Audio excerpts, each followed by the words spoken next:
This past July, Donald Trump accepted the Republican nomination. Humbly and gratefully accept your nomination for the presidency of the United States.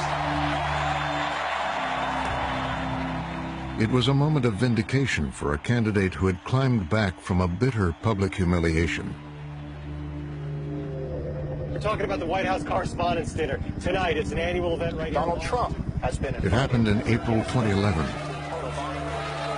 at one of Washington, D.C.'s most glamorous nights.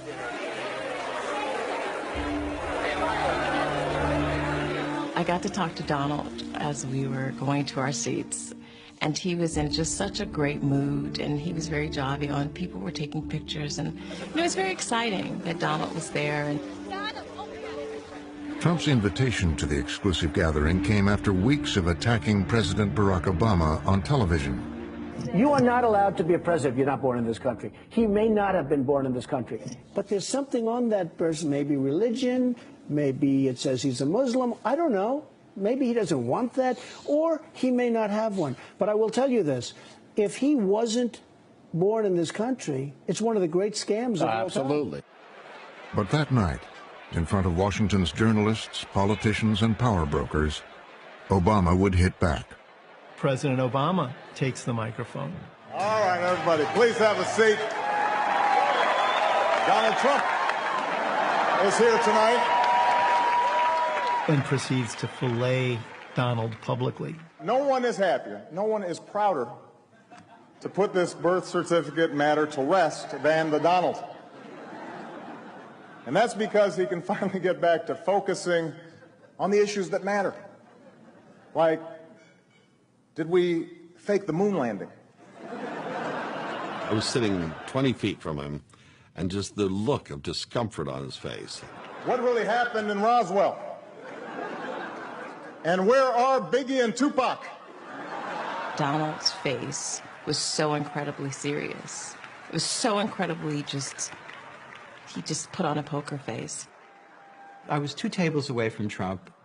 The conventional way in Washington of absorbing a joke at the White House Correspondents' Dinner is to keep your chin up and at least pretend to have a sense of humor about it, even if you go cry into your pillow that night. Trump was steaming. His face was all locked in. He was not having a good time. All kidding aside, obviously we all know about your credentials and breadth of experience. For example, no, seriously, just recently in an episode of Celebrity Apprentice at the steakhouse, the men's cooking team did not impress the judges from Omaha Steaks. And there was a lot of blame to go around, but you, Mr. Trump, recognized that the real problem was a lack of leadership. And so ultimately you didn't blame Little John or Meatloaf. You fired Gary Busey.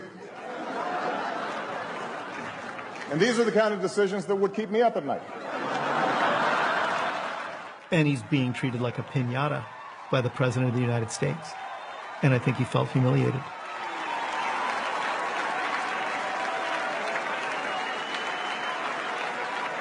Well handled, sir. Well handled. But it just kept going, and he just kept hammering him. And I thought, oh, Barack Obama is starting something that I don't know if he'll be able to finish. Say what you will about Mr. Trump. He certainly would bring some change to the White House. Let's see what we've got up there. Donald dreads humiliation, and he dreads shame. And this is why he often attempts to humiliate and shame other people. So in the case of the president ridiculing him, I think this was intolerable for Donald Trump. I think that is the night that he resolves to run for president. I think that he is kind of motivated by it. Maybe I'll just run. Maybe I'll show them all. Every critic, every detractor will have to bow down to President Trump.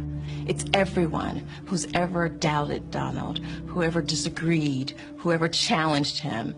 It is the ultimate revenge to become the most powerful man in the universe.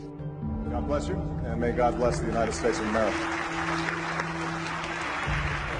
Donald Trump's fantasy is to be the guy who takes the key to the Oval Office from Barack Obama's hand in 2017. And it's personal.